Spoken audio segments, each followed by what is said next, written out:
Hi, I'm Ben Bittner, And I'm Chris Ryan, and this is our National History Day project, Geneva Convention, Flaws and Fallacy. a documentary about why the Geneva Convention is obsolete and ineffective. Let's begin with, what are the Geneva Conventions?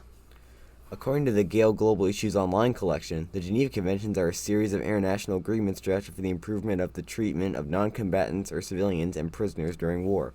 These principles, first articulated in the Geneva Conventions, have become cornerstones of international laws regarding conduct in wartime.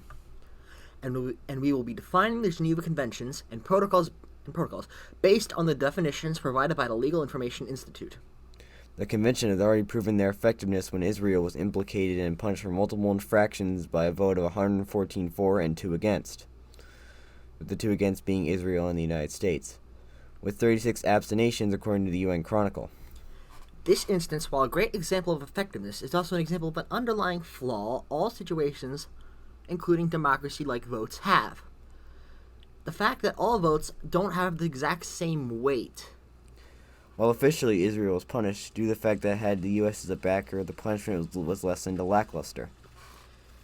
But that is only the beginning when it comes to other problems we have listed in the 3 categories. The enforcement, The laws. and the relativity. First we have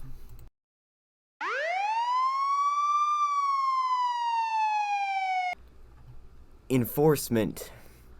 While small countries that break the rules are usually brought to court, countries with high political power and their allies have at the very least enough to say to get their mediocre infringements with minor difficulty and little repercussion, like the Israel case we stated earlier. According to The Humanist, lawsuits have been filed against the United States in the United Nations International Court of Justice.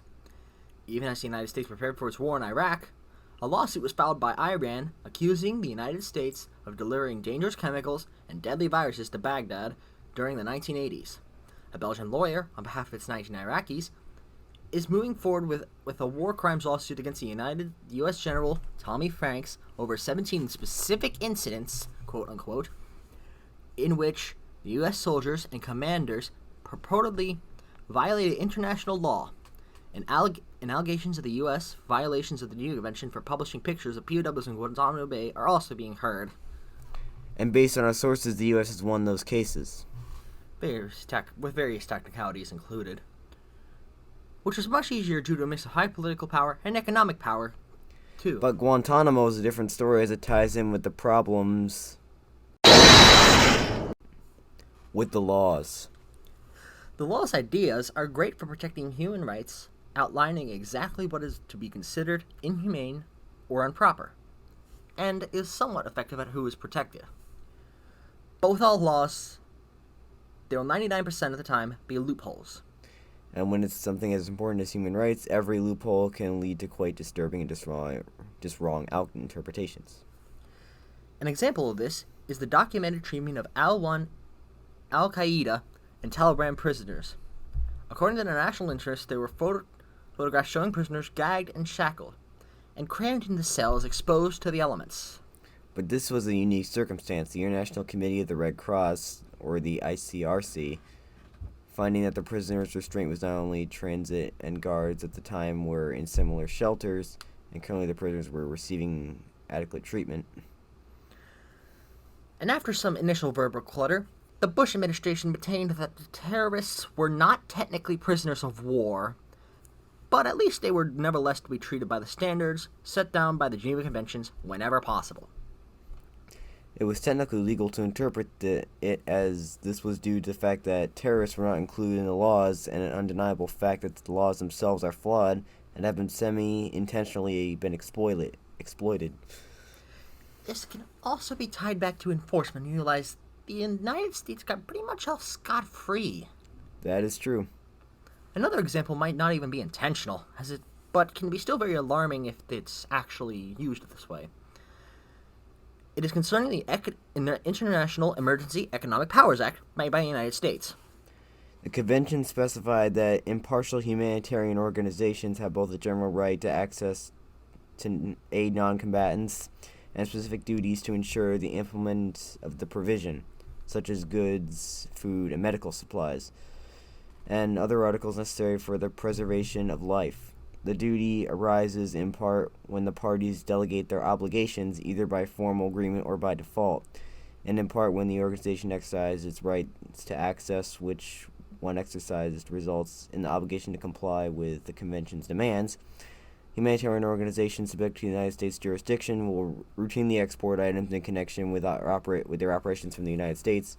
These organizations also use donated funds to purchase goods within the zone of conflict.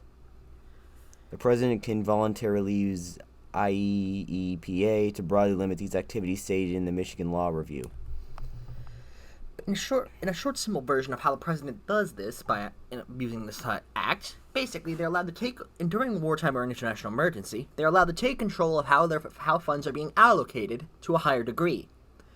But also allows them to basically take away funds from medical treatment from, say, international weapon into chemical weapons research or different kind of research. While this might be intentional, it is highly doubtful. Considering that they probably wouldn't actually want to out their town. Hey Ben, you're breaking out the internet.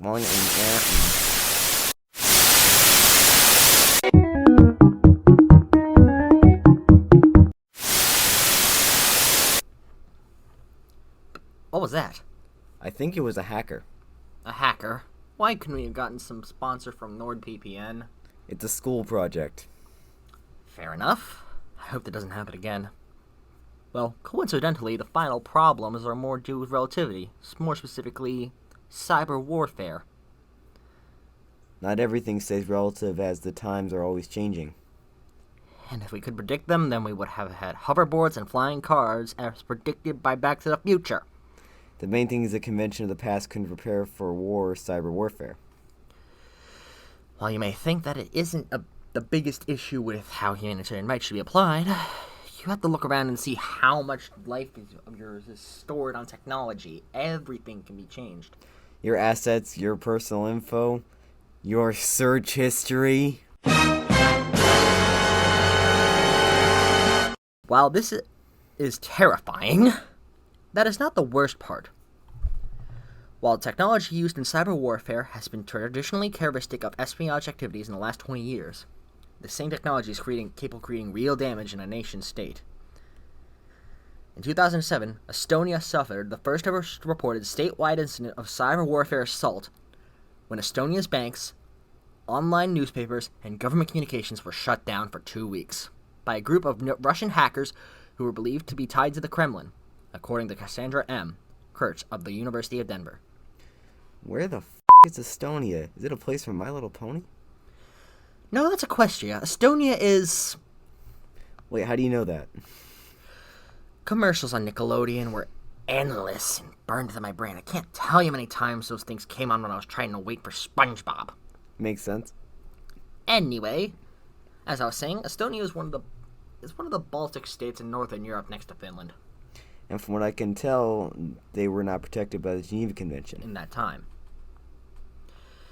Yeah, the thing is, in theory, if a power plant was hacked to sabotage something, it could be pretty easy for the attackers to say they were aiming for the recruitment center rather than the elderly retirement home and not get backlash due to how the laws can be vastly interpreted. To be fair, the initial laws were made in the 1940s when racism ran rampant and people still used lead paint. Fair point. I guess they were kind of brain damaged at the time, but with this, I think we can conclude the Geneva Conventions were still good for how much brain power they had. The laws and enforcement revised and updated to deal with the changing relativity of the times.